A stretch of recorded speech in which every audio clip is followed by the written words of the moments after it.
What's going on, guys? Hope everyone had a great week. I know I haven't been streaming in the last week. I've been moving a bunch of stuff forward. A friend of mine is sent their offspring, their kid, out here to basically live this summer with me and work for us at the studio. So I've been busy kind of getting them settled in, and working on stuff, moving projects forward. So did a big photo shoot last week for all the Etsy pages, all the Etsy like photos and videos for the Chestburster and the Krampus. That was all weekend I did that. That was a pain in the butt, but it's done. Now it's just editing time. So I did finish the skull off stream, as you can see here, but I'm really happy. I'm actually extremely happy how the skull came out. It's a little tiny skull, and it came out really cool. Get it? Thank you, thank you, thank you, phone. So yeah, let's see if I can zoom in and show you guys kind of the detail that went into this little dude. Look at those teeth. This actually took me way longer than I thought it was going to take. This skull put my patience to the test for sure. Okay, it absolutely did. So but it is done, and we are molding it tonight. Wish I could have like a little bit better lighting on it. It looks really cool with some nice downloading. So if you guys remember, this is going to be for the diorama. It's going to be made out of plastic, and we're going to have LEDs inside the eyes emitting light outward, right? But I can't believe how much time I wasted sculpting the mandible when I don't need the mandible. I just need this. And I kind of made up. I used some basic reference for what is the underside of the skull, but it's a mess down there. I was like, you know what? We're just going to kind of give a rough idea of what's at the bottom of the skull, and that was about it. So yeah, we're going to make a mold of it tonight. Well, we're going to build up the walls at least. I actually had this guy chilling in the freezer because I wanted the hard clay to be as firm as possible before we start putting the other clay up against it to make the mold walls. So, but I should be returning back to my normal the normal stream schedule today or this week. We might have to cut things like short here and there, but generally speaking, we'll be back on the normal schedule. So if you're watching this now or in the future, hit that like and subscribe, and also go join the Discord. Share your artwork, check out the other people's artwork. Small community now, but it will grow to be large, very large community. Okay, let's get started with this here. And we'll tip this down a wee bit.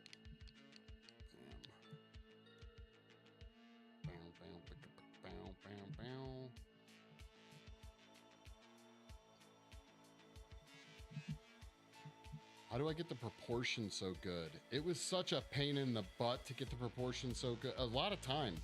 Just like tweaking out on just tons of tweaking out on like the shape of the skull, using tons of reference pictures. The other pain in the ass about skulls is that when you look up reference pictures for skulls, they are all different, and it's be great. It's great when you can get like good reference pictures from the same skull, but it's very tricky. But I used a lot of reference pictures. I flubbed some stuff. It came out really nice. I'm really, really, really happy with it. So, yeah, thank you. It will look way cooler when there's like a paint job. You guys can't even see, like, the detail I put into this thing is pretty insane across the board. So, but that's why we're gonna mold it so we can cast it in plastic, and then we can make as many of them as many skulls as necessary. Where's my stuff? Okay, so I'm gonna fill some stuff in probably. Like, I'll probably be filling this area in. Most logical way to make the mold is just to basically follow the teeth line, I think. Well, where do I want the seam to be? Bottom of the teeth would make the most sense. Then I can just clean it off with like an X-Acto blade, right? So, awesome talent. Yeah, thank you. I try, okay? Lots and lots and lots of... Dude, if you guys had been here... I'm really sorry I had to work on it off stream. But it was tricky. Because I was cursing a lot. Hold on a second. I'm seeing issues. Okay, we're good. Good. No major issues. Yeah, there was lots of frustration because I couldn't find any good multiple angle shots of a same type of skull, so I had to steal things from like different skull ideas.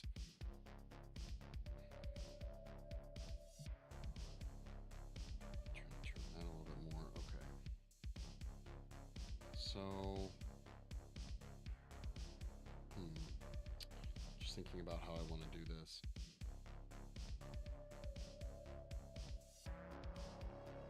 Yeah, I added all like little tiny skull, the little tiny skull lines and stuff are actually, to kind of make them look right, are a pain in the butt. I kind of flubbed this one. This one's supposed to be way more zigzaggy. Juice, thank you for liking the video. I learned a lot about skulls, and I already knew quite a bit, but yeah. Okay, let's get down like a super basic, just platform first of clay.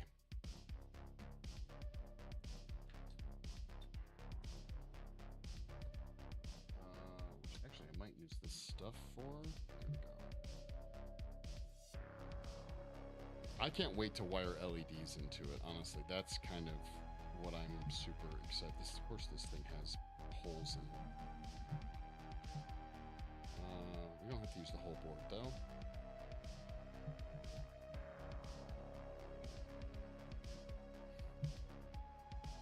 I'll just do that. I kind of know roughly about what size I want it to be. I want to just use a really basic deli container to mold it, so we just need it to be roughly the size of like a deli container. Sculpting tools. But yeah, so my schedule should be going back to normal for streaming, but thank you guys for bearing with me while I figured it out. And I'm gonna have some really cool shorts coming up soon from this weekend's photo shoot, so just got to edit them all together. All right, so we basically just need to do something like that.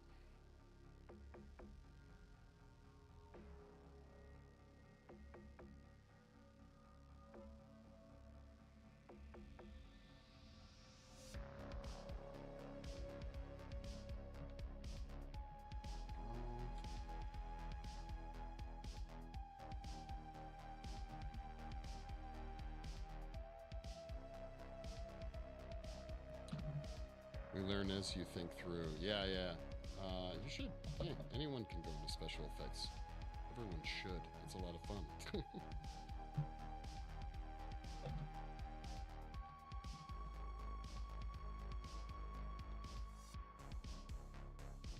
Again, if I just plan it for something this size, I can just use these cups as the mold walls. I don't have to build any mold walls. And it's going to be a really simple two-part skull mold. The pour spout will be on like where the spine meets the skull technically. Sick Dreams, thank you for the follow. Hope your guys' Tuesday is going really well. Hope everyone had a great weekend too. Like I said, I basically worked Saturday for over like about 14 hours on the photo shoot. And then on Sunday, another probably 10 hours just cleaning up and doing a couple more shots that I wanted to get. It requires special eye/skill above it all. Patience. Yes, tons of patience. Yep. You gotta get them reps in. I think the hardest part about being an artist is not getting defeated by your own work. Like, if you're not happy with it, because I don't think you'll ever be happy with it. I think a very uncommonly spoke about thing, or maybe it's very common, I don't know, but I've never heard really artists talk about it, which is the idea that I'm never really happy for the most part with much of my art. I always see a million things wrong with it. So, like I said, I spent a lot of time on the detail on this thing, so I'm going to do my best to handle it as little as possible. Meanwhile, when I do handle it, I'm going to keep it very cold so that my fingerprints and hands don't leave any more unwanted textures around. So like I said, I had this in the freezer for about 25 minutes before stream to already try and get it to be cold. The colder it is, the harder it is, right? So, Zariamu, thank you for the follow. I'm sorry if I butchered your name.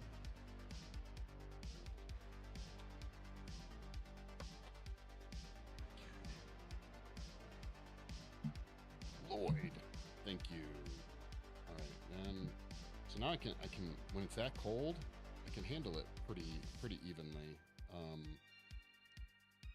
We're just gonna take this lovely drywall screw, my sculpture holder, right out of it.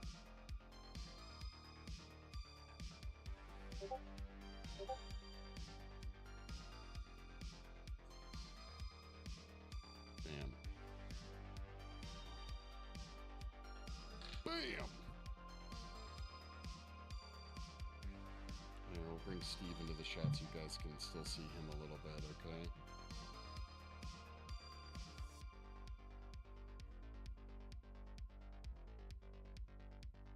That is you.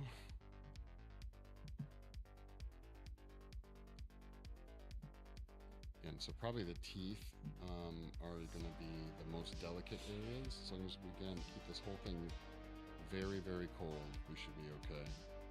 This clay is inherently harder than the clay we're going to use to build the wall.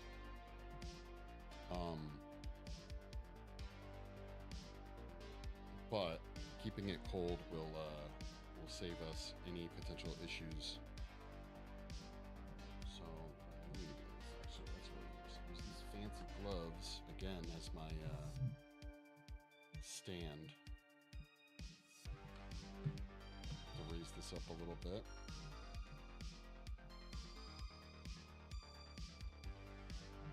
Okay, try and make it as centered on this as we can. So what I might try and do, a little bit of a hack here.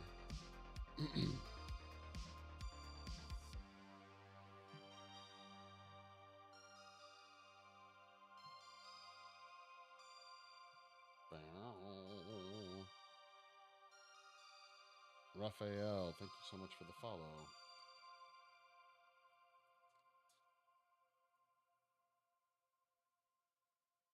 See if I can keep this where it is. There we go, like that. Let's see.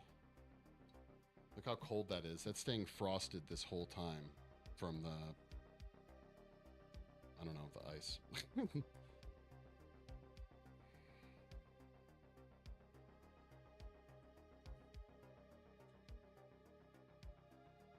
I'm just working on a little piece of clay here that I'm going to try and just sink the teeth into. We'll see if it works. Sculpting something that you want to be completely like round and not have and have like a finished look all the way around is really tricky because you're constantly touching it.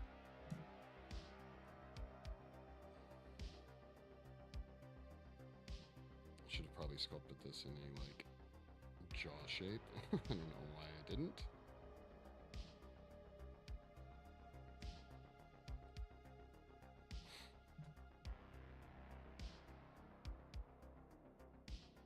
We got the lovely White Bat audio doing our tunes for us today, keeping us chill with these relaxing synthwave beats.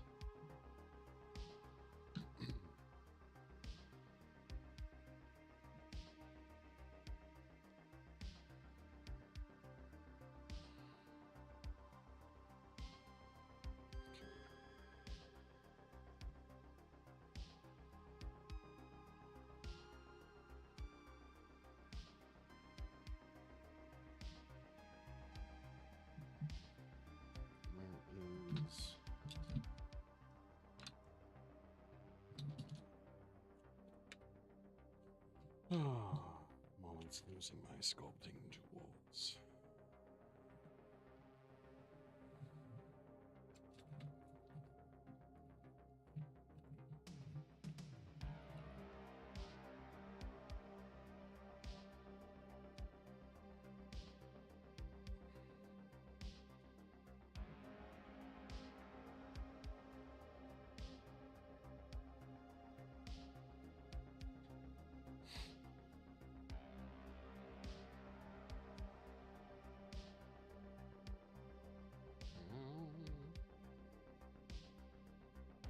I was actually even lucky that I got a chance to stream today. I was having so many technical difficulties setting everything back up because for my photo shoot I used a lot of my same equipment that I use for streaming.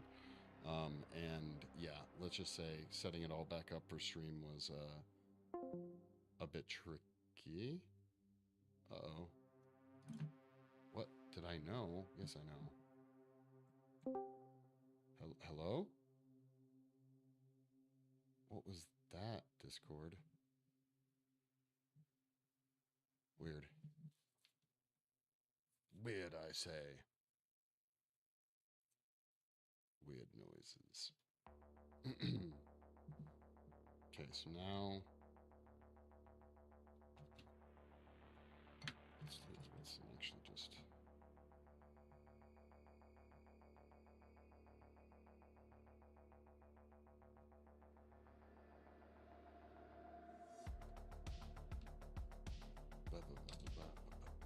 all right, so we're gonna cool this guy back down. And it's crazy too is you'll start to see, I don't know if you guys can see, you'll start to see condensation build up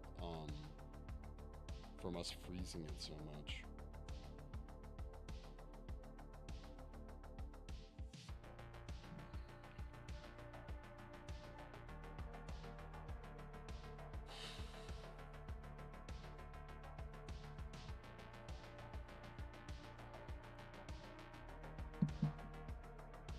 Like to do is literally just apply enough pressure to this to get it to kind of like bite into that clay we just put down.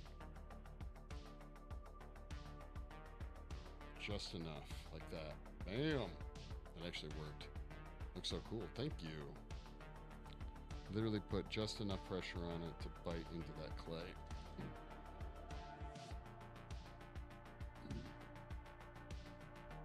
Making tiny little molds is kind of my thing as of late.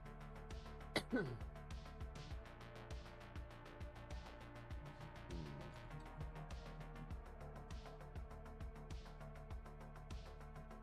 are all my damn sculpting tools, or at least the ones I'm looking for. Would be really nice.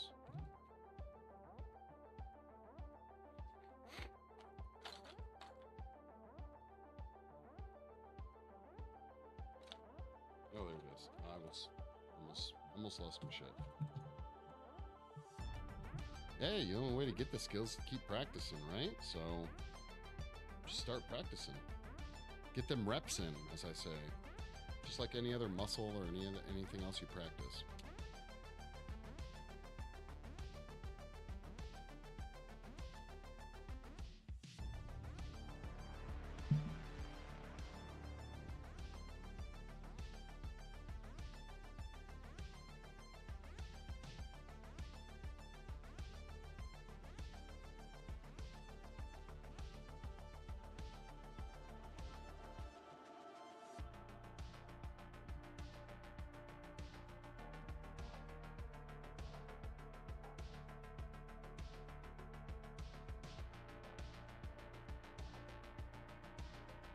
You don't understand anatomy. That's why you got to get yourself some really good anatomy books. There's actually some really great websites that do like free anatomy stuff too.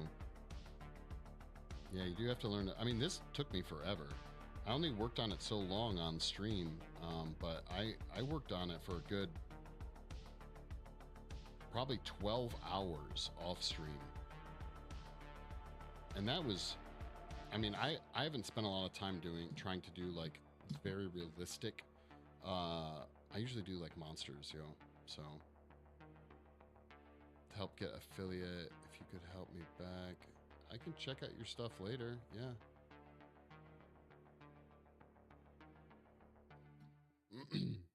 What kind of stuff? What do you do for stream?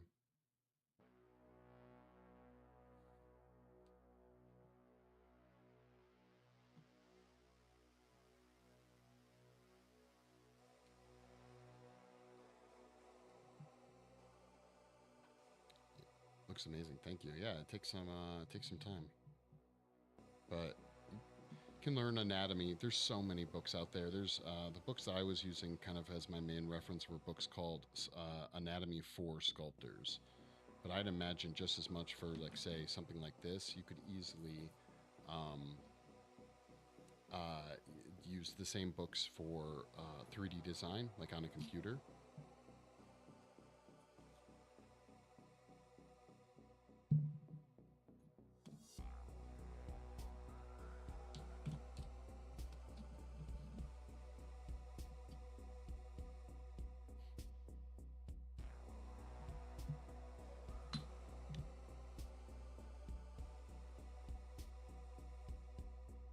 Yeah, you can kind of see the feet of my little goblin off to the side there. Yeah, that's one of them. If you check out my main page, you can see a bunch. If you go follow me on Instagram, I have a lot of my stuff on there too. Not all of it, but a good amount. I just didn't realize how much of a gap. This thing just he fell. That's what it was. Why is he falling? So there's got to be something back here for support we got to give him. So...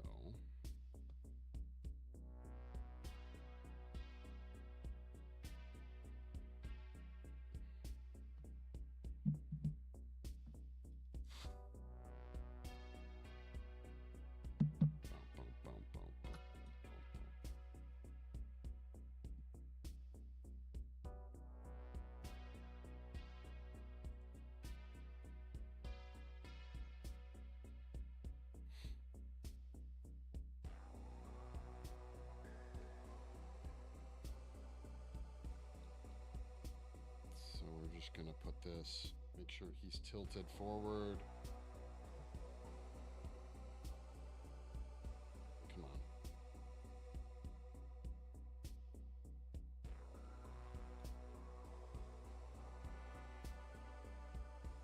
A lot of people will seal their sculptures too with like crystal clear. Oh, it's gonna be part of a diorama I'm making for the monster I designed from the video. And I didn't design the monster. I sculpted the monster from the video game The Forest. I can kind of show you guys real quick here if I can manage to do this. That guy right there.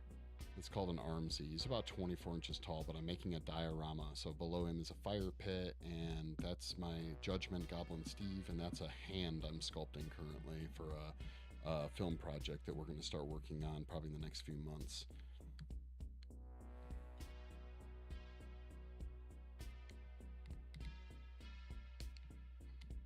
Yeah. I'm gonna wire LEDs into it and everything. Sam, thank you. Yeah, wow, thank you. You are my 100th follower. How's your day going?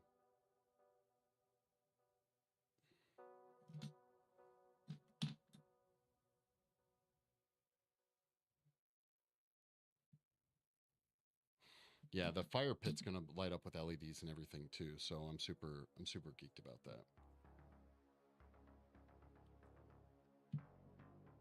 The thing we have to be careful of are these very tiny little gaps. But we'll worry about those after we get the general shape going. On my mark. There it is, right there. Express elevator to hell. Going down.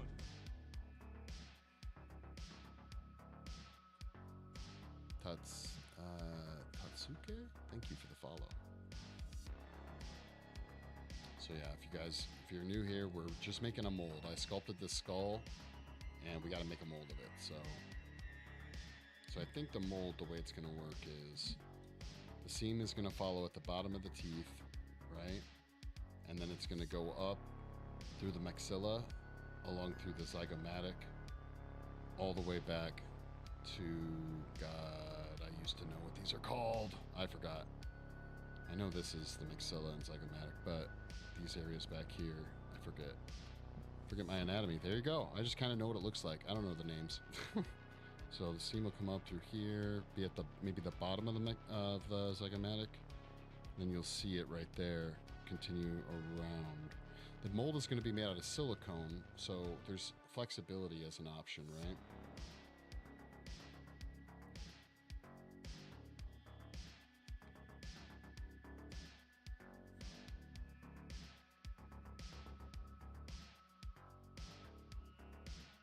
Wait, what? Horror show that I can't easily identify your politics, so just from your Twitter does your credit. Keep the mystery alive. Unlearning form, that's crazy. You don't need to, but it is good to learn. It is good to learn that stuff, generally speaking, right? So, I had anatomy courses, but they were like, God, how many years has it been? 10 to 12 years ago? I don't remember. And you had to learn all of the bones. I used to know all the skull bones, the insertion points of muscles and the muscle names and the groups and all that. Most of them have died. All the brain cells retaining that information, unfortunately, have passed away. So.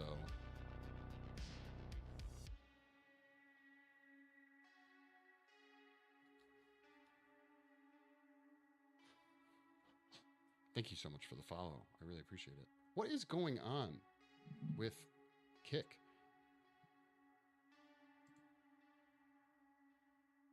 I don't know if everyone else is having weird issues over on Kick, but I'm not. So I don't know. None of the other ones are having issues. So at least I don't think they are.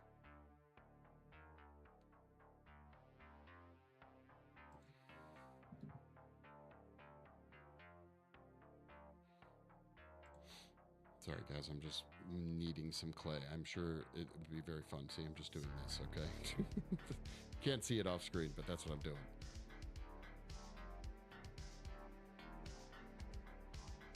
Okay. Let's tip it back again.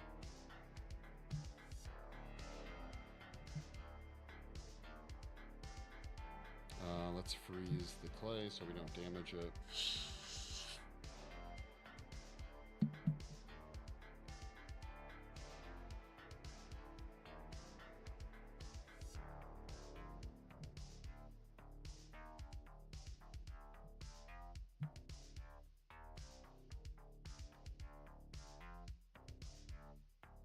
If I were doing this off stream, you guys would literally see this thing up in my face.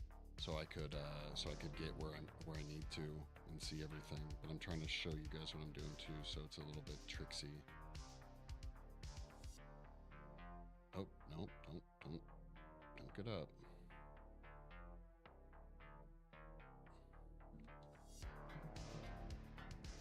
I need to grab some clay. Just want to put this chunk of clay at the back of the board so it stops moving around so much. There we go. There, now just stay there.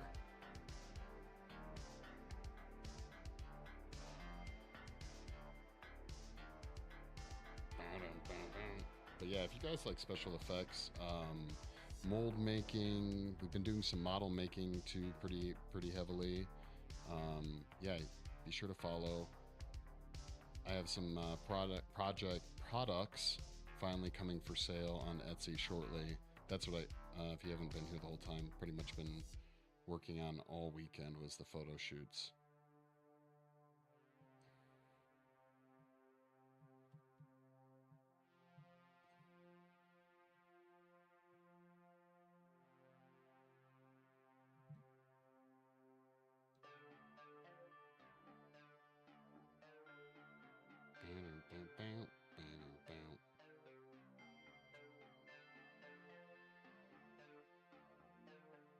Again, I don't want to.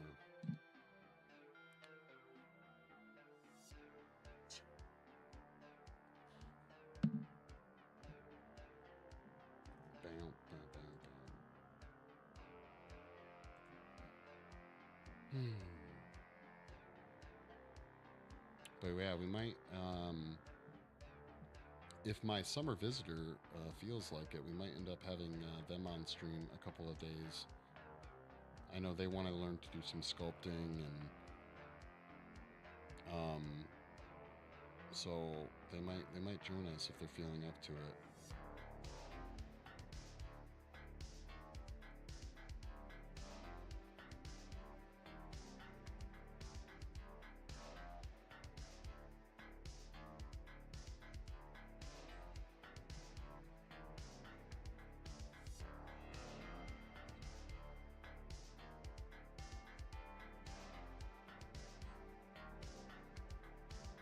Yeah, I think my eyes almost went cross-eyed sculpting those little teeth.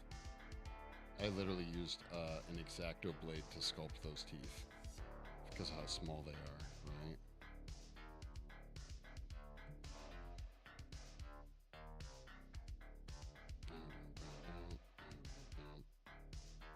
Charles, thank you so much for the follow, or for the sharing of the live. I'm supposed to be encouraging you guys more to do that.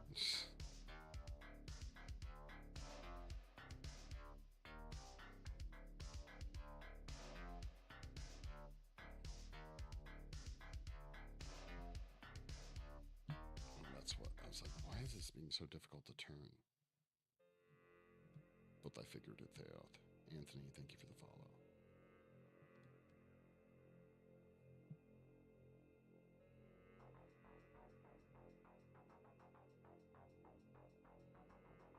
Yeah, for really small projects, I'll either use like an X-Acto blade to sculpt with, or I'll use this tool, which is literally, I hammered out a push pin and then sharpened it. So it's like really sharp, really small, and it helps me get into like a lot of the details. It's also very sharp, so I will stab myself with it on accident many times while sculpting.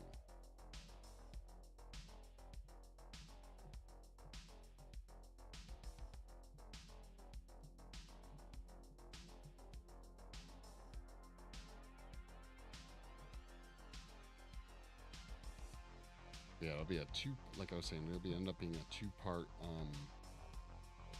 silicone mold.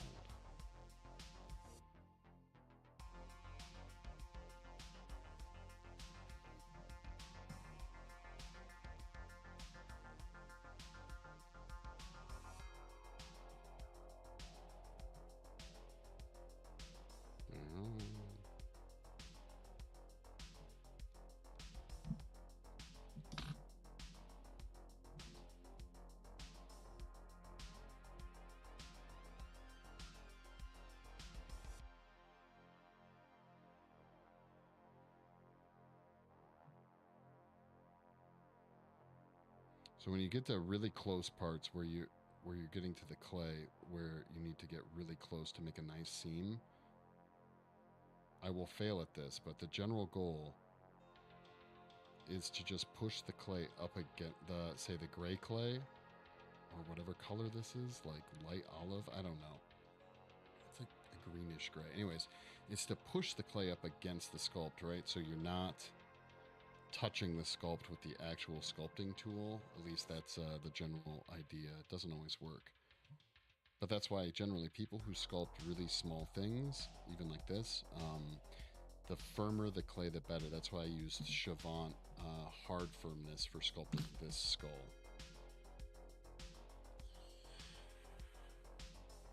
Yo, Emano, what's going on?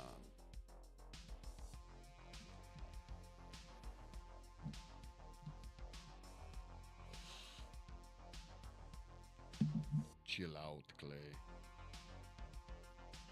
And then I, of course, made the clay that I didn't want to make cold, so.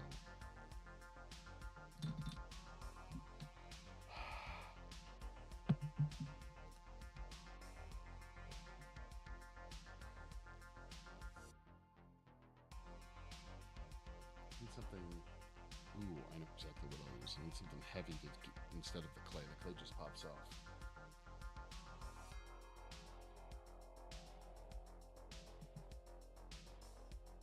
The silicone fire pit mold will work.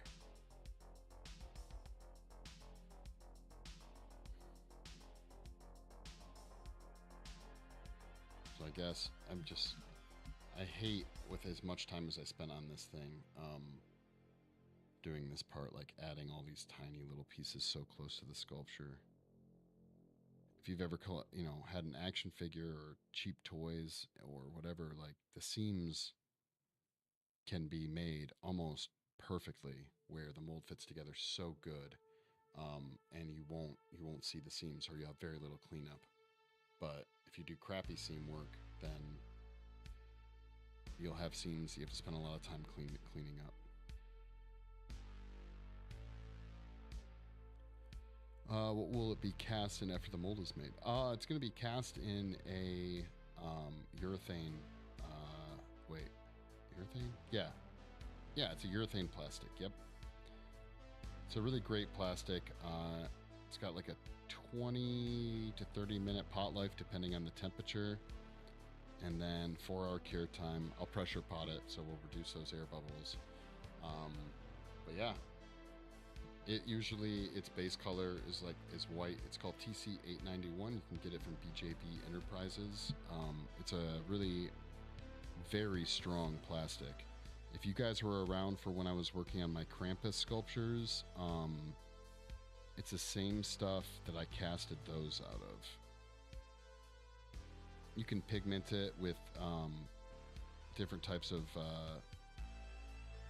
honestly, I think you could get away with pigmenting it with oil paint. I haven't tested this theory, but judging from a mistake that happened in our studio the other day, I'm pretty sure if you used any type of like oil-based pigments, it would work. You could use mica powders too if you wanted to, I suppose. Being that I went down the mica powder thing pretty recently.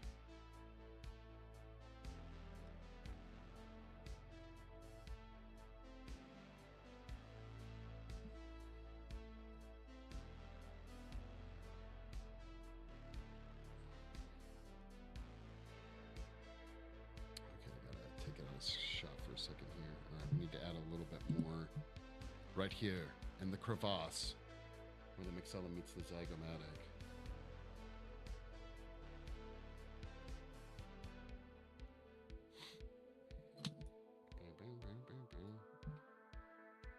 Again, if my hands aren't moving on screen, it's because I'm kneading clay.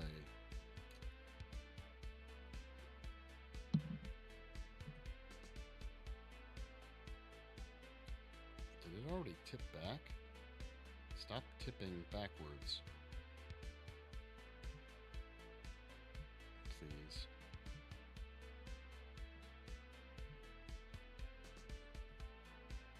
Yeah, don't do that either. Just stay where you're supposed to be. Okay, thank you.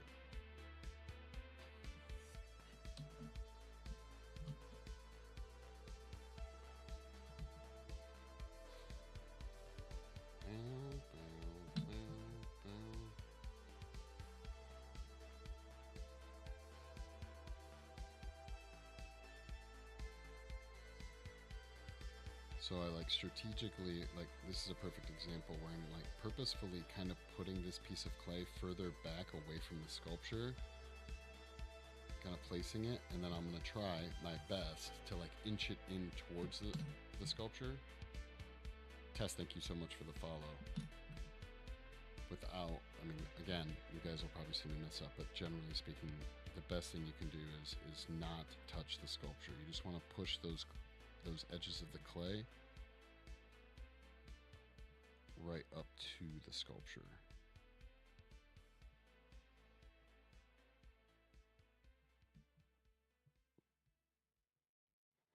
I'm sure you guys have seen, if any of you follow any kind of like effects stuff, you probably have seen it where people will they'll just pour a solid silicone mold and then they'll cut it open, which you can do that too. The thing I don't like about that is, depending if you mess up your cutting, there's no registration on the mold walls to keep it exactly where it needs to be during the casting phase.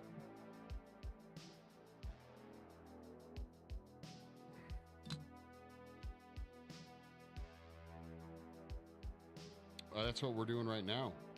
The lower half is basically below this, so this is a seam following up right here. That's the bottom half, and the top half is up here. Again, it's going to be a silicone mold, so we have a lot of flexibility. There's certain areas I will have to fill in, But generally speaking, yeah, we're good.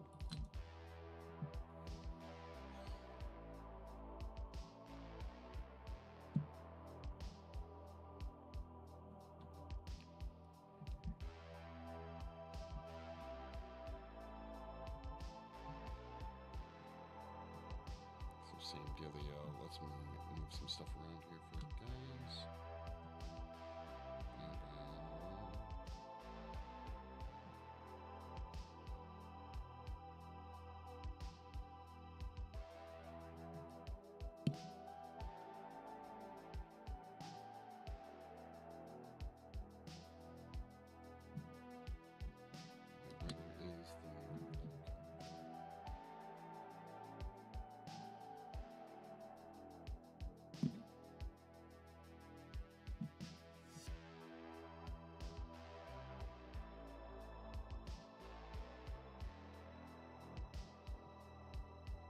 And actually, once this is done, I wonder if I could do it.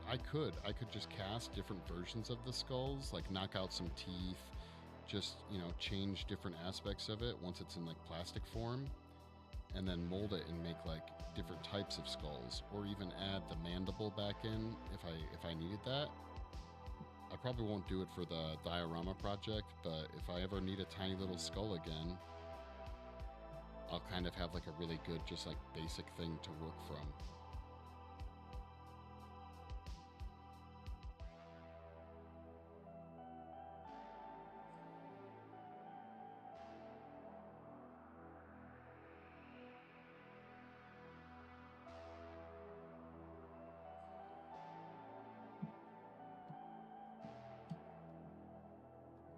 You need some tools like mine. Yeah, I literally, most of mine are modified from their original version that I purchased. Tobias, thank you for the follow. We're going to make it to 10,000 followers, guys. One of these days. I believe in us.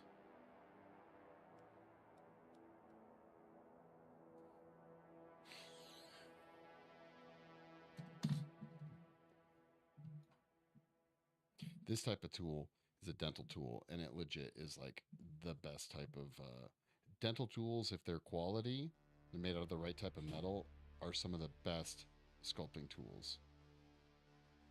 So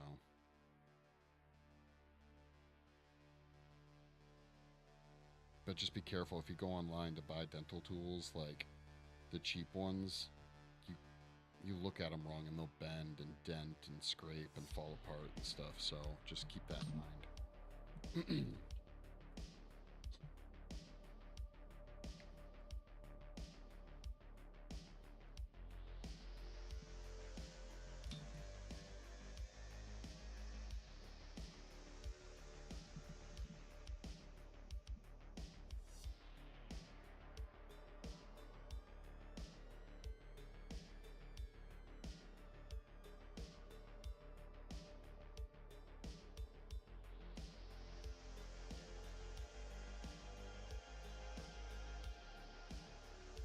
Yeah, most of the tools I've ever modified were modified for use cases, right? So like, I at some point needed something very sharp and flat and very small to do something with. In that office, yeah.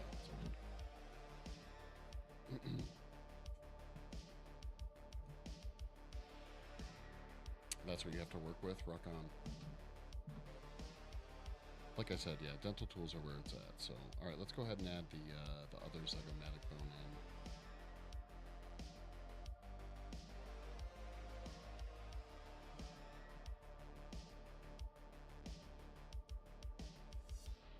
in, or the other side of the zygomatic bone, basically, right? So we'll freeze it again.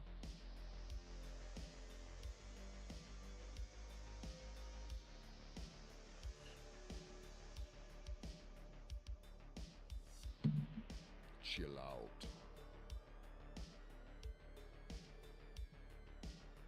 Okay.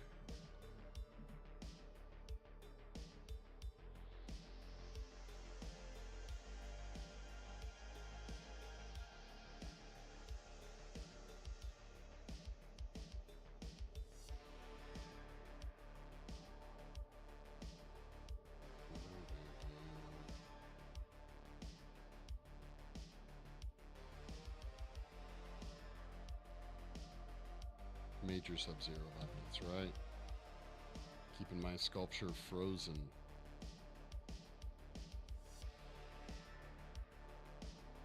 Learning to freeze the clay when I need to do high detail stuff was the best thing I came to realize.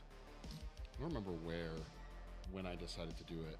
Actually, I think I do. I was working on a sculpture in a studio that was during the summer in California, and it was like a good 90 plus degrees, and even the hard firmness Chavant clay was legit too soft to be doing detail work. And I was like, man, what's the best way I can like strategically freeze certain areas? And one of the office people at the studio had some canned air that I saw, and it was like, oh my god, I'll just tip that upside down, and I can like just freeze certain areas and work on them. It works really well. But then you just go through canned air a lot. Just go through a ton of canned air.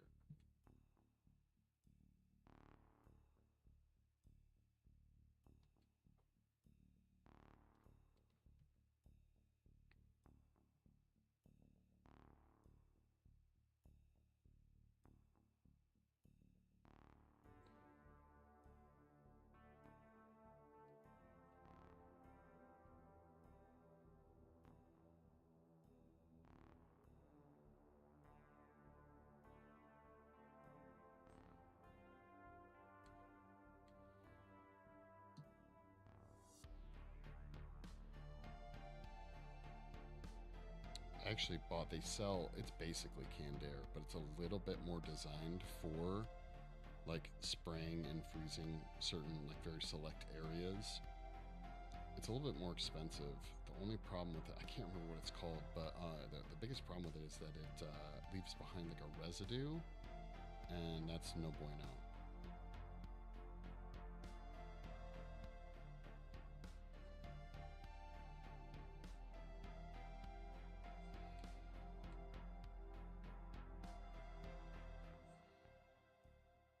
Daniel, thank you so much for the follow. Greatly appreciated.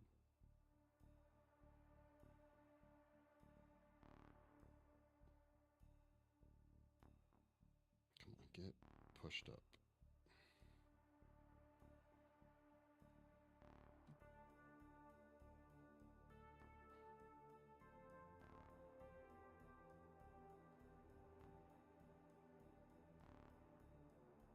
I wonder, I would start moving this around a little bit more. I just don't feel like the skull is very secure yet on the base, because I could like tip it upside down to get to certain areas a little bit easier.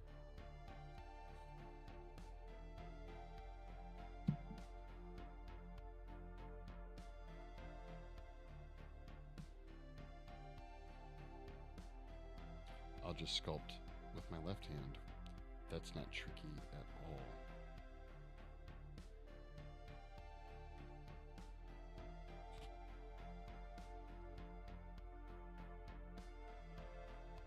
Nope. Did I hit it? I did. I nicked it just a little bit.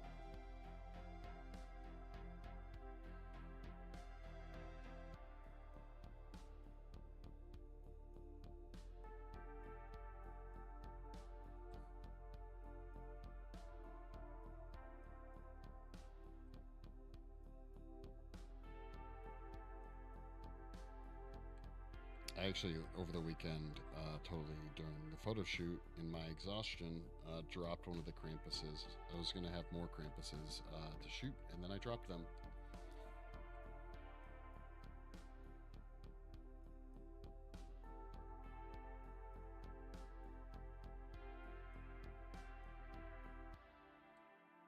I was able to fix it with some of that epoxy sculpt, but needless to say, it was very sad. So it didn't get to be part of the photo shoot.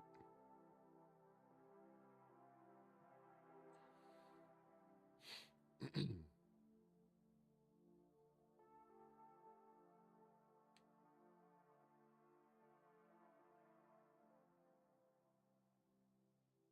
on, get up there-ish.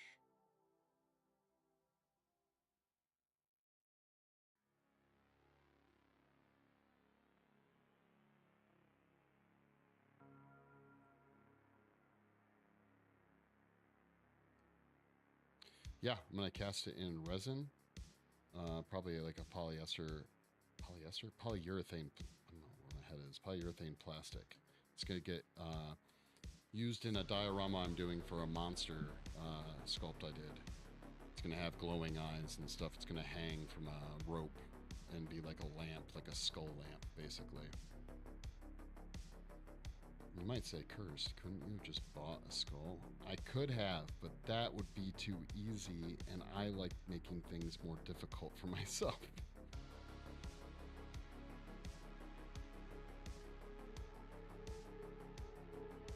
Plus, it's been a while since I practiced anything with some, you know, strong anatomy focus, so...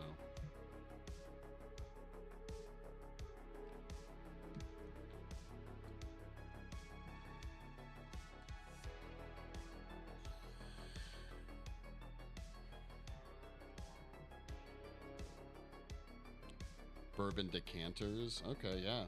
Yeah, you can make molds for ceramic. I've done it in the past. We used what did we use? We used plaster of Paris, interestingly enough, so that it would wick away the water from the ceramic clay.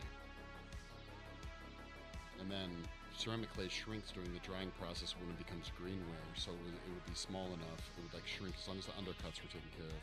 It would shrink and you could actually pull it out of the plaster of Paris mold, which is kind of crazy. Generally, as a rule of thumb in special effects, if the product you're pulling out of it is going to be soft, you want a hard mold, but if the product you're pulling out of it's hard, you want a soft mold. A cool skull lamp, that's right. Yeah. Obviously, there's different situations where that rule of thumb will not apply. I've sculpted, or I've molded things that were, you know, basically resin in fiberglass. As long as you make your mold walls in the right place, you pick your seams correctly, you can get away with it.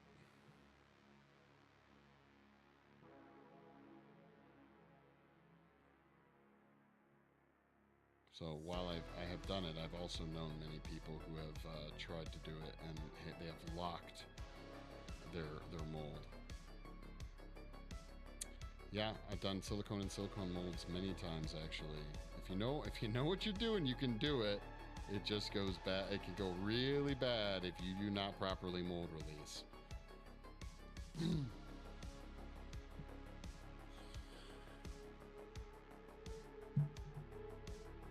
And you just ruined your mold, you know? Right, let's get a little bit better angle on this. Really bad or really fast, yeah. Or worse, you use platinum silicone inside of a tin silicone mold. That is no bueno.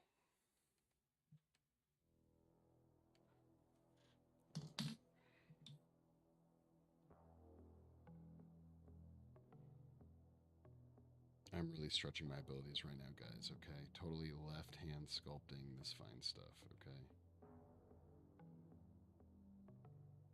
Watch's Cast uses his high-grade, ambidextrous skills to make this mold.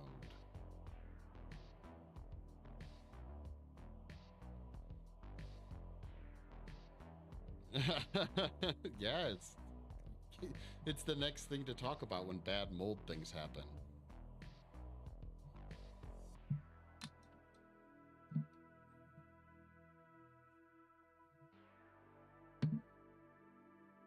I've actually never done it. I've seen people do it.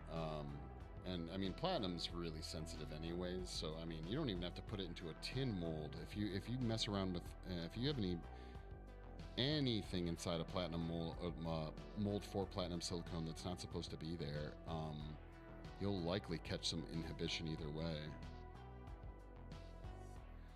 Made master molds, the blocking case, sure. So we could make multiple identical molds. Yeah, we have a ton of those here. If you're in a production style thing and you need molds, the easiest thing to do is to make master molds so that you can just produce the molds quickly.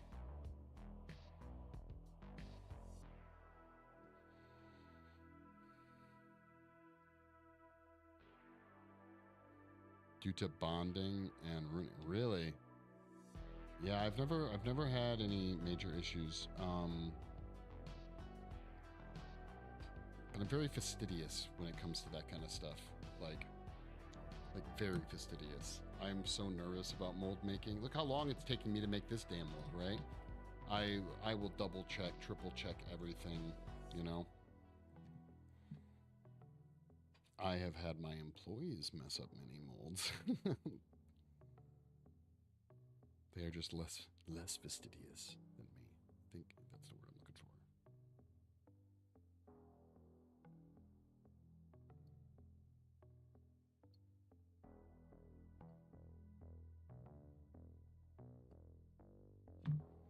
We have other people who cast our molds kind of out of my... Yeah, exactly. Yeah, same. Yeah, that's kind of the same situation where things go bad here. You try to explain, you try to tell them what's going on, but they don't pay attention. And I mean, frankly, it's easy to make those mistakes. If you're new, or you can just glance away for a second and make a really simple mistake that can ruin a mold.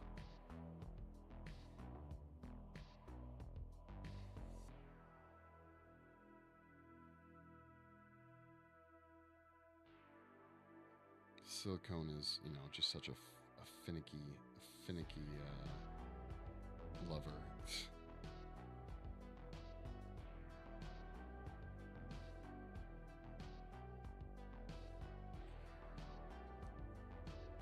All right, I have a special tool for something like this. Or one time I made a mold and I had to use, I don't know if you guys are familiar with those dental tools that are, they're mirrors, little tiny mirrors on a stick. You'll see dentists use them to like look behind your teeth and shit. And there was one mold that was really complicated I worked on where I actually had to sculpt the mold wall through a mirror. And that was a pain in the butt. Thank you, Philip. Keeps me in a job. Yeah, that's true. That's one way to look at it. All right, so we have a little bit of clay coming up further than I wanted it to. Well, let's add a little bit more and we'll decide that. Yeah. Oh, yeah, I think mechanics get their own kind. Like, I think you can go to like an AutoZone and get a really big one.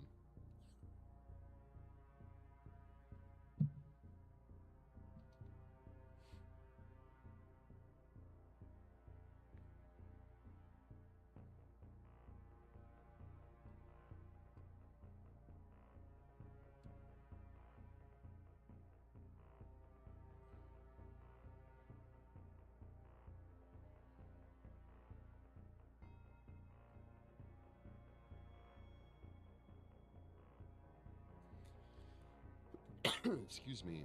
Telescopic mirrors are the best. Yeah. Chan, thank you so much for the follow. I'm kind of a telescopic magnet guy myself, Another thing mechanics love for when they drop the nuts and bolts into an engine compartment or engine bay, whatever. I've used those many times. Oh, you know what the best, the GOAT version of a telescopic mirror are those cameras. Like those, very small tube cameras, or I don't know what they're called, but you send in the little, probe and you can look around,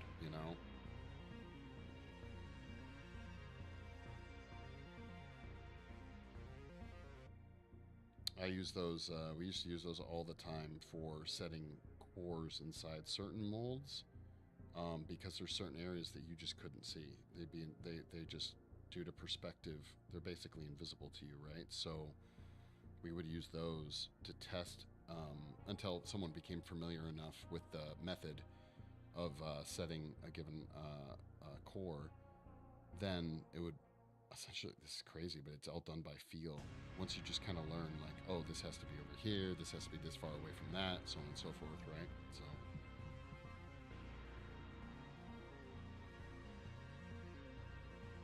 I'm such a mold nerd.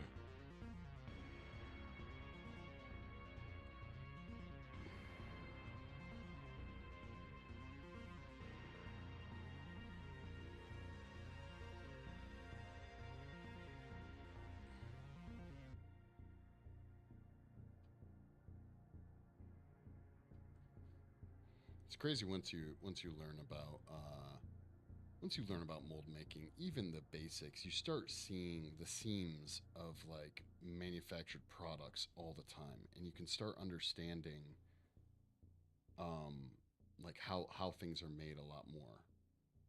And then you start messing around with stuff like injection molding, where molds are made out of steel and they're like milled or CNC'd out. Crazy shit, crazy shit. But thank you for sharing the live.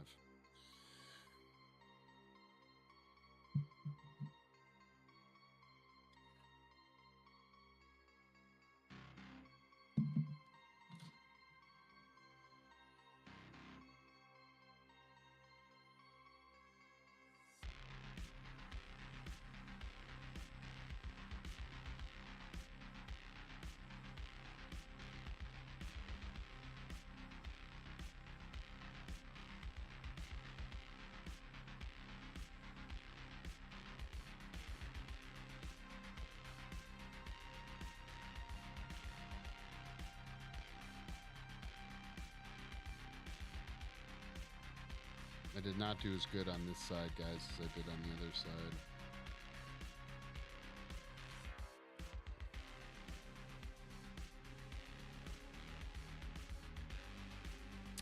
Yeah, you can do that. So I got a lot of my practice over the years. I've probably made, I'm not even kidding when I say hundreds. I don't think it's in the thousands yet, but I've made hundreds and hundreds of molds. And a lot of times I'm molding stuff that doesn't have really deep texture.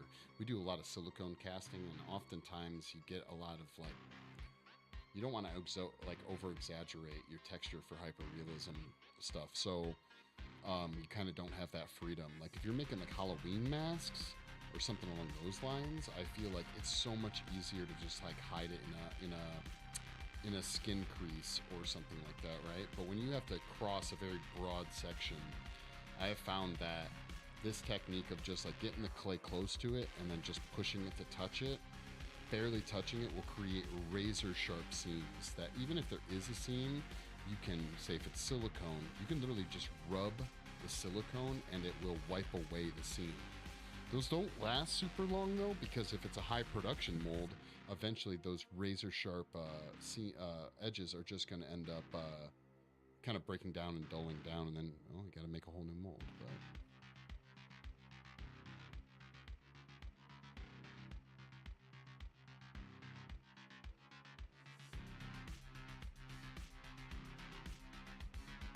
But that's just when you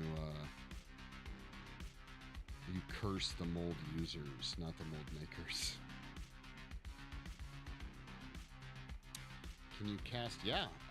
So a buddy of mine, I talked about this a couple streams ago.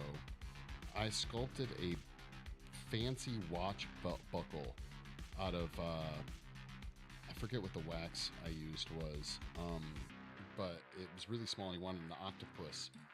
And it was literally like an octopus wrapping around the watch buckle. And the reason he had me sculpt it was because he was taking, what's it called, a lost wax, like metal casting class. And so I sculpted it, he made the silicone mold, and then he casted like, I don't even know, like 50 wax versions that he could then use and burn out in the lost cast wax casting thing. So you can absolutely do that. Got Moldorama from Universal and wanted to make a mold to cast resin. Wait, I've got Moldorama? I don't know what that is. From Universal?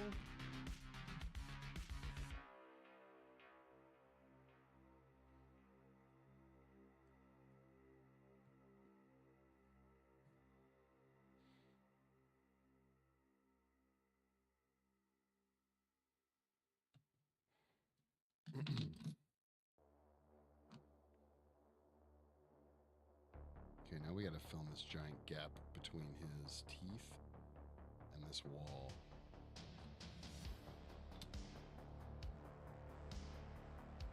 This other one I had jut out more too, but whatever. Well, I should. Kind of hard to explain. Okay, I'll have to look it up. I know what the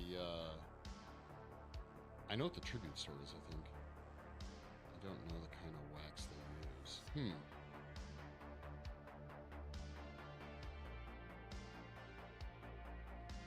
Well, if it has any, why am I blanking on this? Not sodium. Sulfur in it. Platinum silicone won't like it, but you could always just cast it in tin silicone, which frankly is cheaper anyways, depending on your the final result you want to do, right?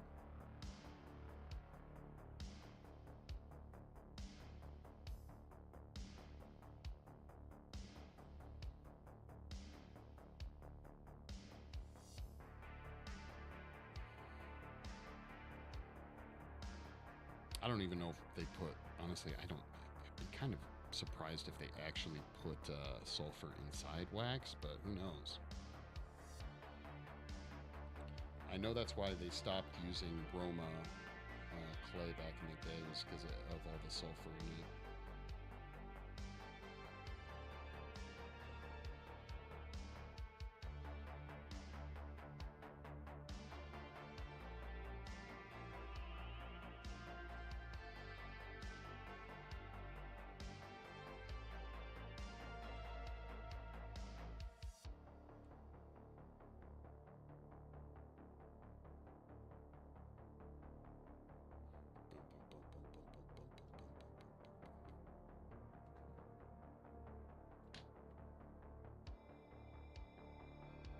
Alright, this side is going poorly because I've decided to try and use my left hand. I'm still going to do it. Just don't judge me.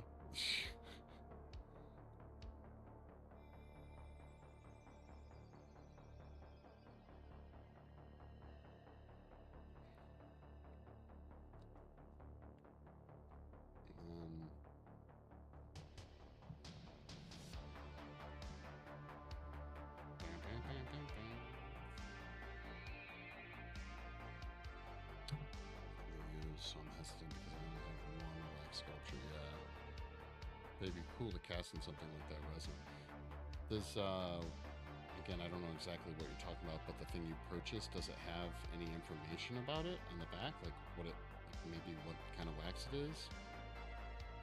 And also, you could always just take a little bit of silicone and just like put it on it, and if it cures, then you're Gucci, you're good to go.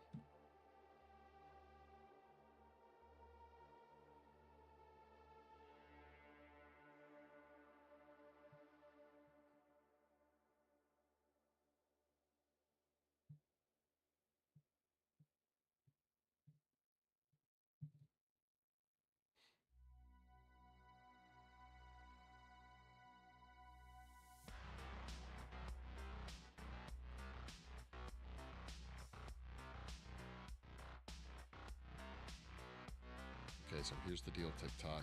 Per usual, I'm wrapping up the TikTok stream, but I'm still going to be live for a bit longer, probably like another hour or so over on Twitch, Kick, and YouTube. So creatively_cursed. Go show me some love. If you haven't checked out my YouTube channel, please do. It has all my past streams on there. So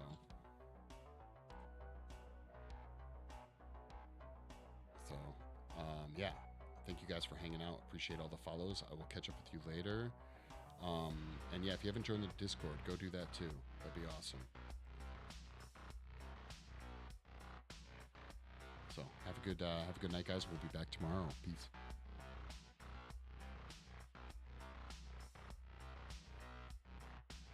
All right, guys.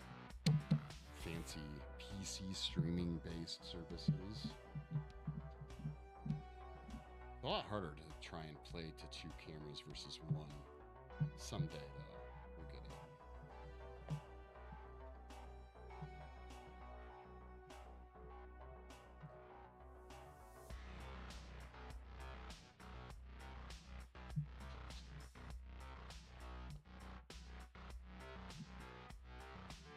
This is what I was wanting to do earlier. You guys can't see it, though. It's so dark. If I just do something like way that I can do this where you guys can still see what I'm doing. Maybe like that. Here, let's move this.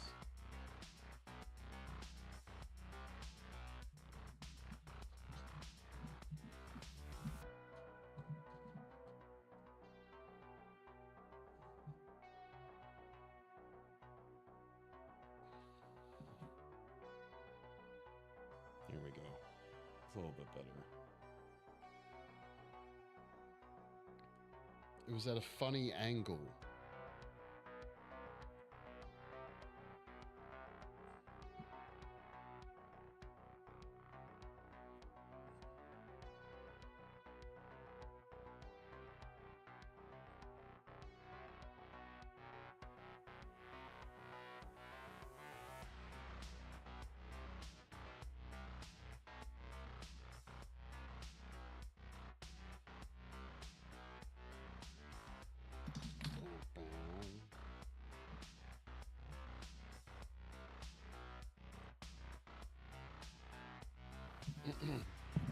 Whoa.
Hmm.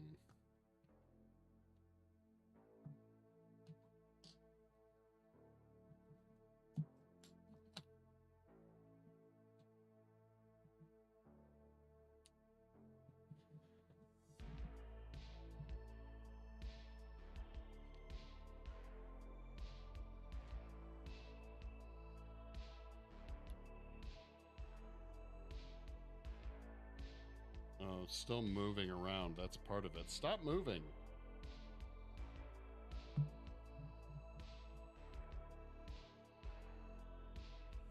Hmm.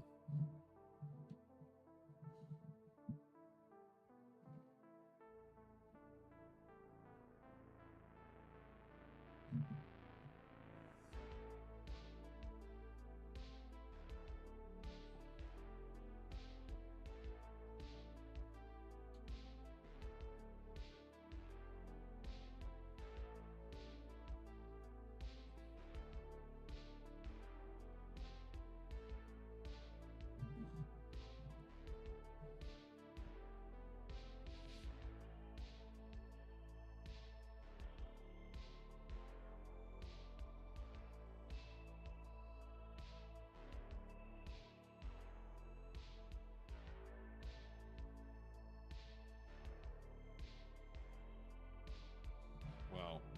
What the pain in the butts to get up in there.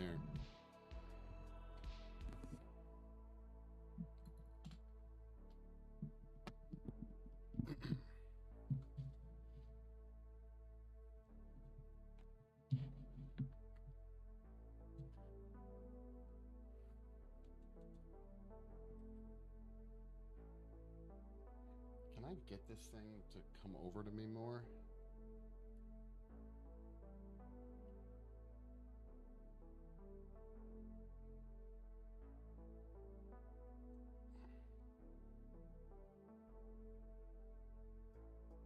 There we go. I'm just going to run my head into this camera all the time.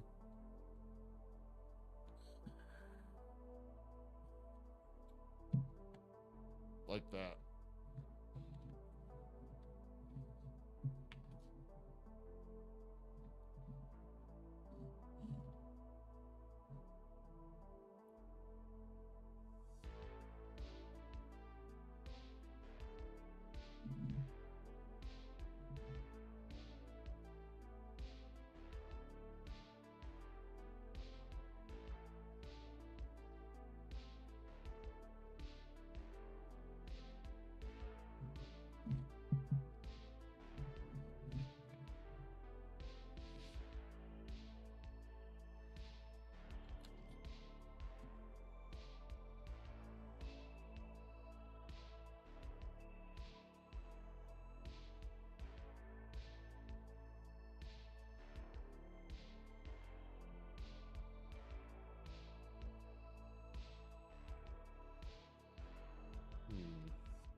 Can we please focus on the skull, not on my hand? This is why I should have picked a much smaller thing to sculpt on, guys.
Man.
On my mark. 5, We're on express elevator to hell. Going down. Skin, thank you for the follow. Skinflint, thank you for the follow. Hope your Tuesday's going well.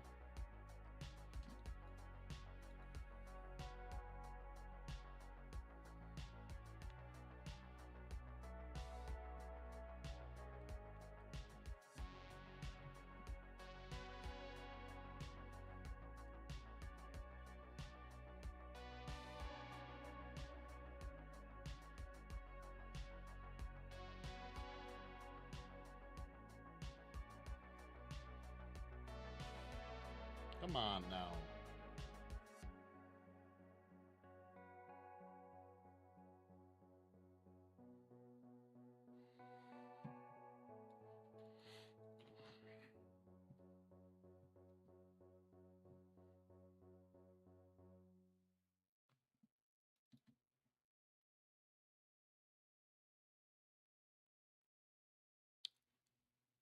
Crib, yeah, I am. It's chill. It's chill, yo. Making skull molds, you know? I like chill nights.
Those skulls are fancy. Hey, they're not even fancy yet. They're getting fancy, yo. How are things going, Glitch?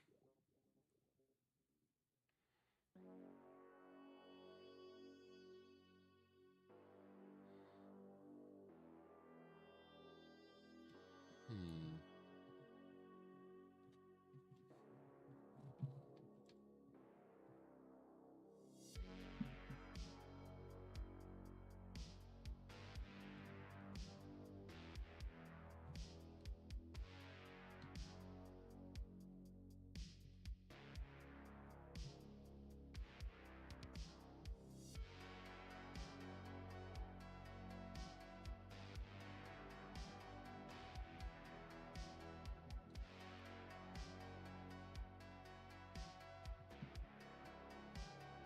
Oh, I see. I thought you meant I'm making a mold. I thought you meant like seams, like mold seam, like Scott. Yeah, I'm with you now.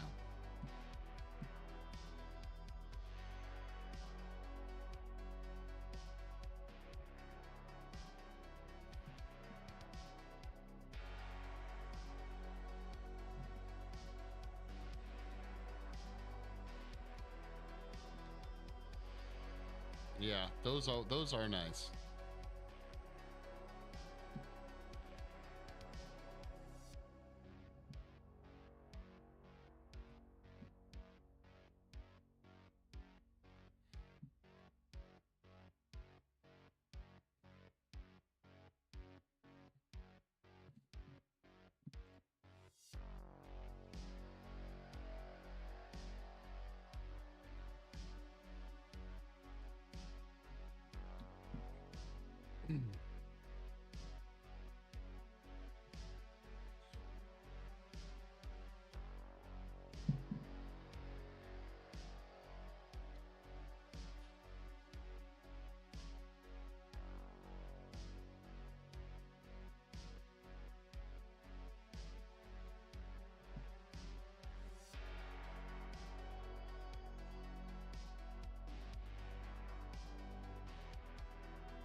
Come on.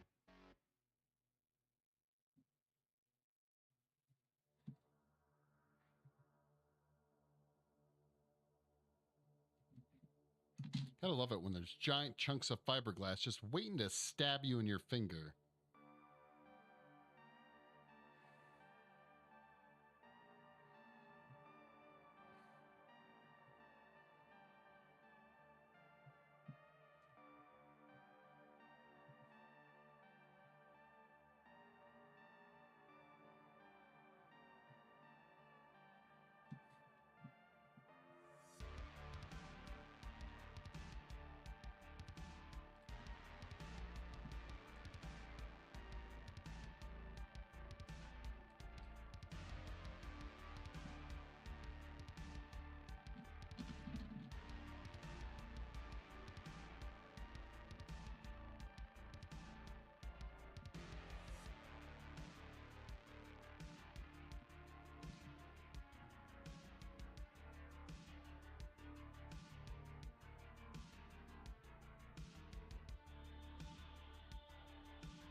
Beard on point. Thank you. I try. It's getting a little crazy today, but thank you.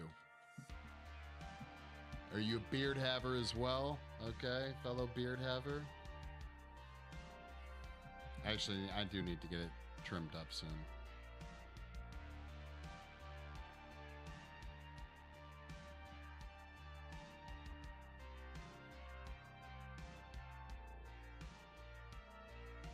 Not as long. Gotcha. I haven't been clean shaven in like 8 years. About the same. Has it been? No, it hasn't been 8 years for me. Actually, I don't know the last time I've been clean shaven. I always had something as long as I could grow facial hair, pretty much. I think I did get clean shaven one time in support of my employees who had to shave for OSHA, like respirator testing. And that was the last time I ever did it. Chico, thank you for the follow.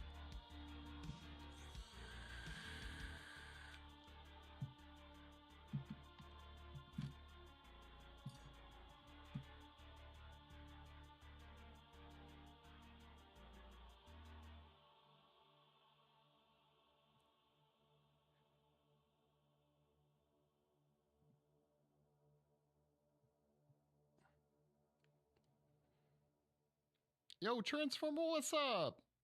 No problem. I need a nice, quiet, relaxing stream while I play around on stuff. This seems good. Yeah, we're pretty chill. We're pretty chill. Cozy Cloud, thank you for the follow.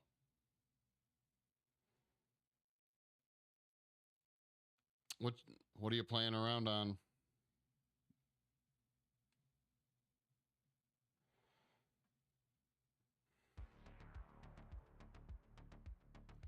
Always looking for art channels. Hell yeah. Yeah. I don't get I took like the last kind of, I don't want to say the whole last week off, but we only did a game stream on Friday of last week. So I haven't had a chance to do a ton of art streaming, but we should be back to our schedule here starting today. So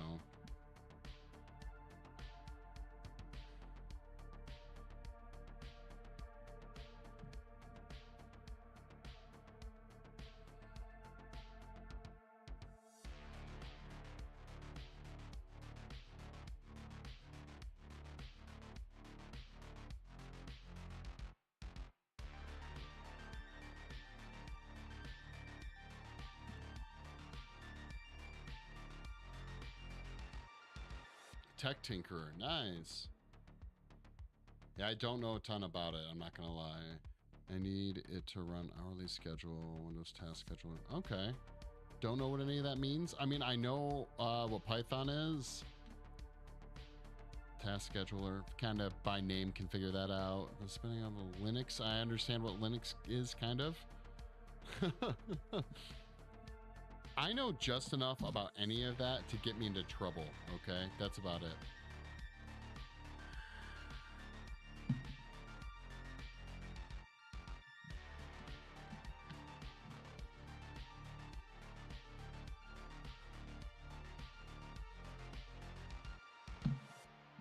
New to Python and Linux. Yeah, I actually literally just within the last year built my own PC. I had help doing it, and a lot of help, but it was my first time. Oh, it's canned air. I turned it upside down to freeze certain areas to make it more firm.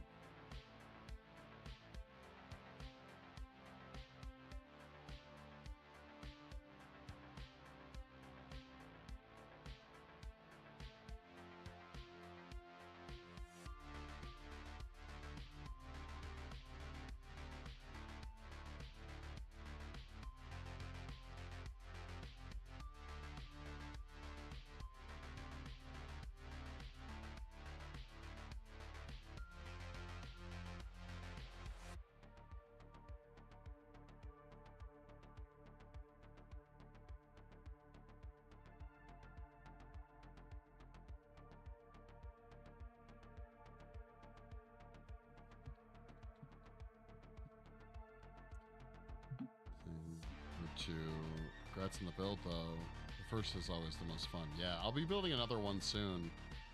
This is a job. I do a ton of stuff. If you check out my YouTube channel, I have all my past streams on there. Check out the Instagram. You can see all the crazy stuff I do. But this is a small part of a much larger project. It's a diorama for my Armsy sculpture. The Armsy is a monster from the video game The Forest. I sculpted a 24-inch version of it, and I'm making a whole diorama for it, and I need a skull lamp, so I sculpted a skull, and I'm going to wire LEDs and all that garbage into it to have like glowing eyes. But we got to start with the mold. Well, we start with the sculpt, then the mold. Awesome. Yeah, thank you. I'll in a little bit here, I'll show you guys right before I'll be live for just a little bit longer, and right before end, I'll show you guys the Armsy. The Armsy's done. We made molds of all the different limbs. It was a 12-piece mold, or 12 mold, to make a 24-inch version of the Armsy. And then we have to make the whole diorama yet, but I sculpted a fire pit for him that's gonna have to get some, I have to sculpt some flames for it, but then that'll have LEDs in it and everything, so it's gonna be undertaking. I have too many projects going on right now. That's just the reality, okay? I opened the Insta. Yeah, you check out the Instagram, you get a pretty, yeah, you get a good look at it, for sure.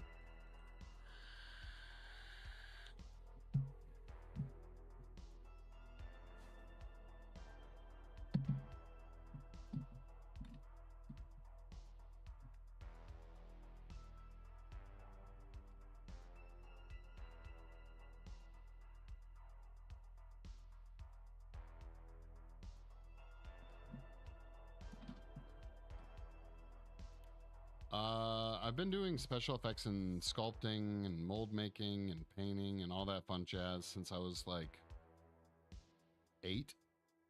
Like, no joke. I think my first, I don't know, I keep always forgetting this, but my first life cast, my pops did of me when I was in 2nd grade.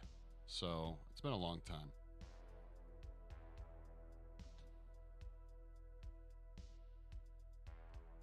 What is that, like 25 years? Damn, I'm old.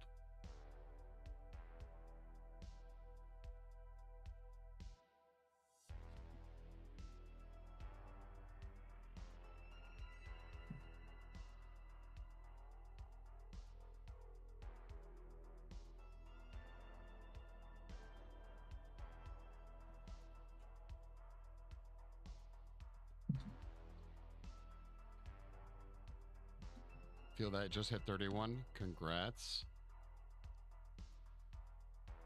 10 or 11 years ago. Yeah.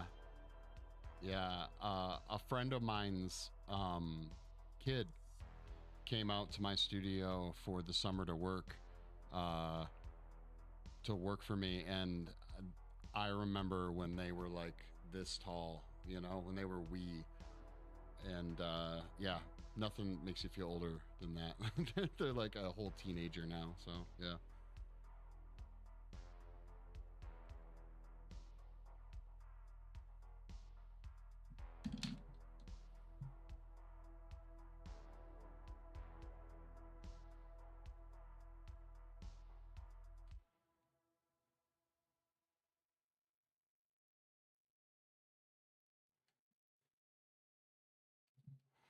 Did I? Oh, we're good. We're good. Okay, I want to make sure I didn't do it. Where does the time go? Yeah, I'm pretty sure it goes the same place as all my socks do when they go into the dryer. Just disappear forever.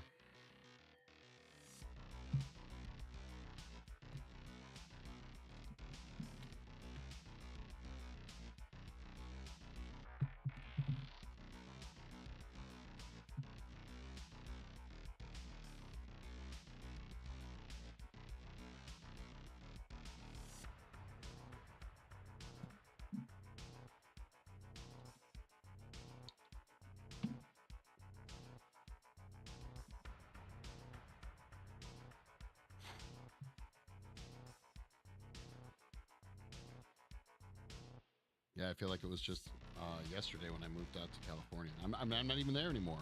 Lived there for like 10 or 11 years, then off to Vegas, you know?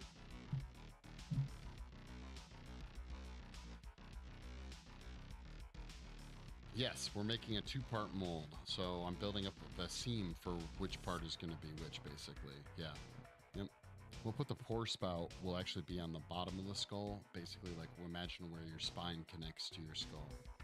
That general area will be where the pore spout, and we'll cast it in resin. I'm going to try and do a rotocast so I can create a hollow version. That way it's just easier. It's just easier to put the LED batteries and all that fun jazz inside there, right? So otherwise I'll have to figure out some other method. I always just drill big holes, you know? It's not the end of the world, so.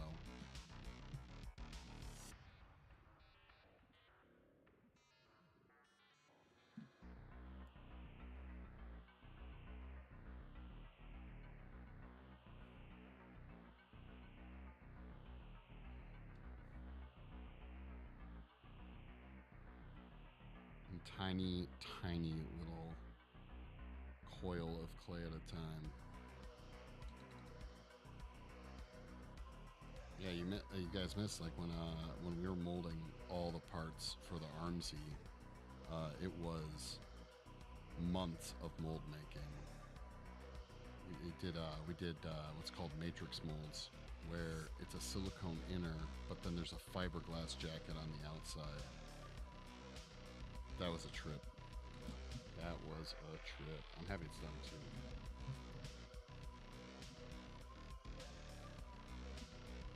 Yeah, it doesn't. Some people, I mean, if you ever get into watching other people make molds, you'll see that I am particularly meticulous with my mold making. But that just comes from I like making molds that last a really long time. There are molds that I made 10 years ago that are still being utilized in a production capacity today. And the more time you take and the better it looks, the more effective it is, the longer they last, and you can get good pulls for a long, long time.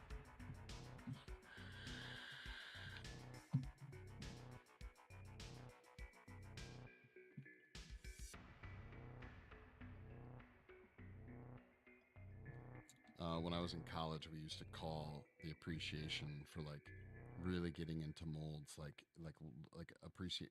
appreciating other people's molds, like mold porn. That's what we would call it. It'd be like, oh, did you see this artist's molds? And then we would like show each other pictures of it. It's like how other people will show, like, they'll nerd out on like hobbyist cars and things like that. We would always nerd out on like how pretty molds were. Typically I watch painting and drawing. Oh, okay. That is more what I do, but I love all forms of art. Oh yeah, rock on. Yeah. I do a ton of sculpting, but the thing is that every time I sculpt something, I got to make a mold of it. So, however long it takes me to sculpt, I probably have some portion of that in just. It's never as long to make a mold of something that I sculpted, but it's still a good chunk of it. Like this skull, probably had the better part of, I think I said earlier, like 12 hours into just the skull.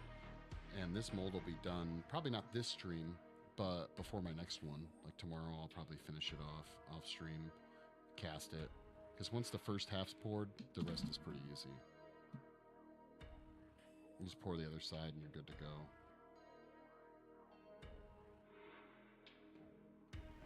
But especially something like a skull, it's good to have skulls around. When you like making monsters and sculpting stuff, having a basic skull around that you can just cast up whenever you want is pretty useful.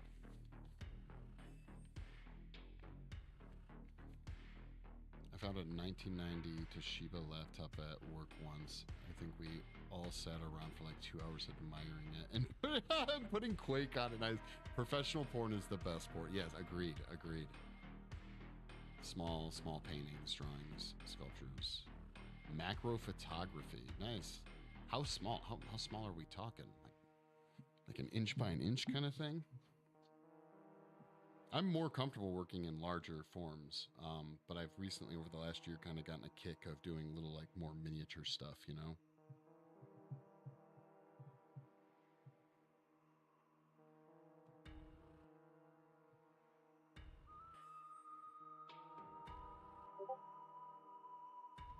Yeah, I really enjoy doing more like, full scale I mean, the classic things like, say, latex masks or silicone masks and stuff. That's a lot of fun. But I got big old dumb hands, so like, working on something really small and minute like this is a bit tricky.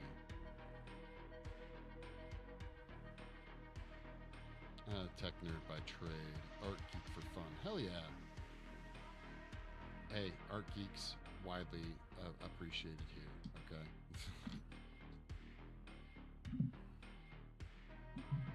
Hello, fellow tech nerd.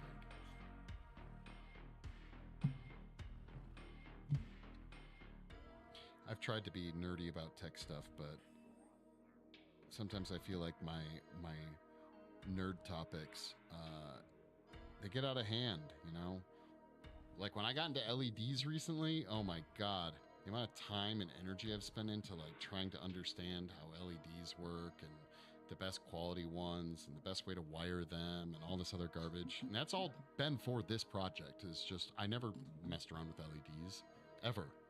Like I understand super basic electric stuff. And I was like, you know what? No, I want my diorama to have lots of cool colors and shit like that. And then that was basically like just something I went down the rabbit hole on. I love learning new things. But I have to have a reason to learn them. Like I can't just say, like tomorrow, I'm not going to be like, I'm going to learn a new language. But let's say some really badass thing was happening in another country and I had to go or I wanted to go. I'd be like, okay, I'm going to learn a new language for this reason, right?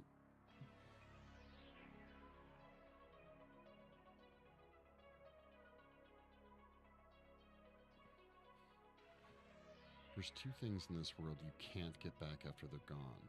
And that's time wasted and the words you speak after you speak it. That's very true. It's very, very true. Creating art is time well spent. Yeah. Being creative in general. Creating like some of the best artists I've met and worked with were not just great artists for the sake of, them being artists. They were great artists because they were great creative problem solvers. I think creative problem solving is almost like the baseline aspect for being a successful artist. Or even it's more like on the pathway of being an artist, because every time you mess up, you gotta come up with new ways of doing things and teaching yourself and understanding, oh, well, when I made this painting, I messed up this perspective or this color or that, whatever. And sometimes you gotta figure out how to work through that, creative problem solving.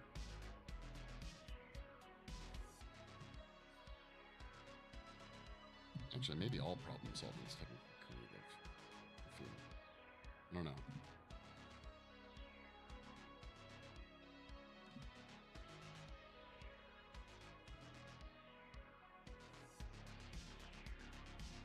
Maybe not all. A lot of it, though. I feel like I could, if pushed into a corner, make an argument that even, like, arithmetic there's a level of creativity there, for sure. Not the same, necessarily, that, like, you would use for a painting, but, it's there.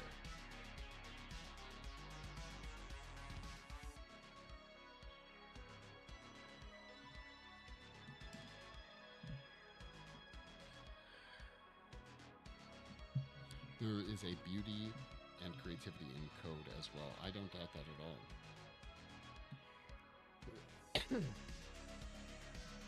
Looking back, I'm being like, damn, that's a nice code right there. That's quality code. Solving complex problem and look at the code. It was like a painting. I can imagine, yeah. Like, that's not hard for me to understand at all. I get that.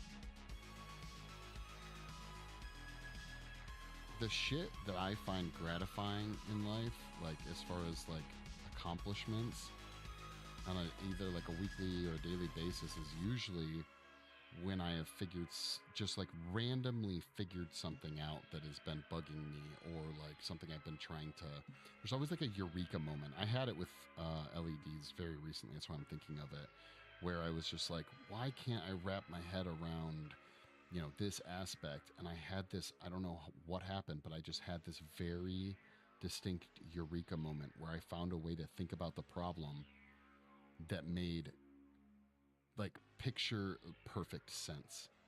And it was so relieving, and it felt so awesome. I felt so accomplished when, there's probably electricians out there or something like that that have been like, oh yeah, that's like baby electricity information. And for some reason, it just for me was like, it clicked and made a ton of sense.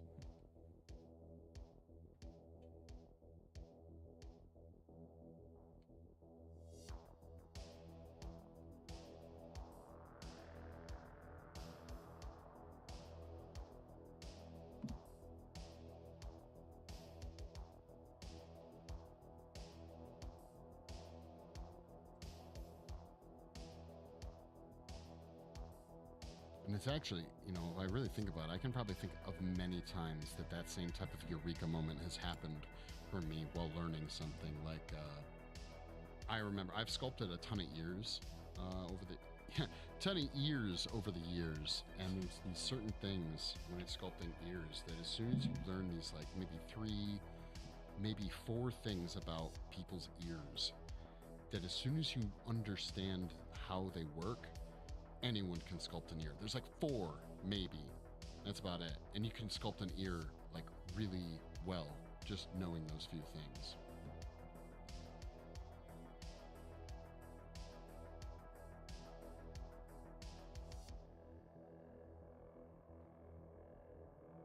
And actually, it's funny. I actually hate accidentally being good at like something, meaning like, I'm sure everyone's had this where they accidentally do something that just works out really well, and you're like, how the fuck did I do that? And it's like, cool, because you did succeed at this thing, but it's shitty because it's like, well, how replicatable is this? I don't know how I did it. I don't know how, like, that just worked out really well. I think it happens in art a lot.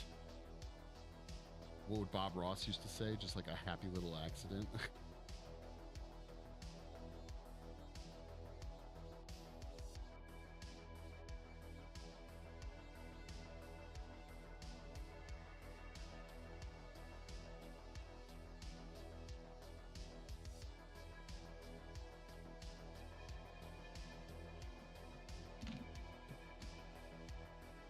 And that happens all the time. I did it. It succeeded. But how did I do it? Yeah, exactly.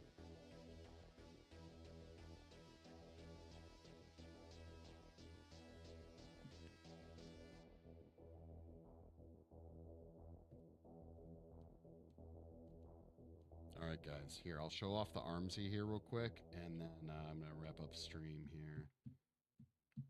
He's hiding off on the side of my table here. I have to zoom the camera out to be able to show him off because he's pretty big. Like I said, so the skull, you can see like my thumb, kind of in reference to the skull, is pretty small. But I tried to make it as to scale as possible for the Armsy, right? So Armsy's a big old boy. He's heavy too because he's solid plastic. But let's get him over here. Come on. I don't want to knock anything down. So we sculpted him completely out of clay, cut off all the limbs, molded them all separately, and then,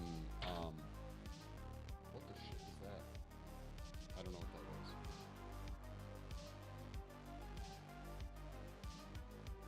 But he's very large, okay? So yeah, that's the Armsy, okay? So he's plastic now, but he was all clay. All the limbs were cast separately, molded separately, and then then I went through and attached them, seamed them, so you can't really tell. If you look close enough, you can probably see some of them, but you can't really tell where it all, like how it all attaches. But we had, 12 molds to make this guy, and he was tricky. So we have a campfire that's going to go along with him, which I also sculpted. So this will have flames built up on it. that has LEDs run up through it that will help illuminate in the diorama. And then we have our skull there that'll also be part of the diorama. There'll be some other parts, but these are the parts that will require like LEDs to be installed inside of them. So here you go. But all right, guys, I'm bouncing. Thank you so much for hanging out. If you guys haven't joined the Discord or checked out my YouTube channel, creatively_cursed, go do it. I have all the past streams where you can see the progress and how like all of this happened over there. And yeah, join the Discord, particularly if you're into art. You can see other people's stuff. And I'll be back tomorrow for another stream. Same bat time, same bat place. So thank you so much, guys. Have a wonderful evening, and thank you for the new followers too. Peace out.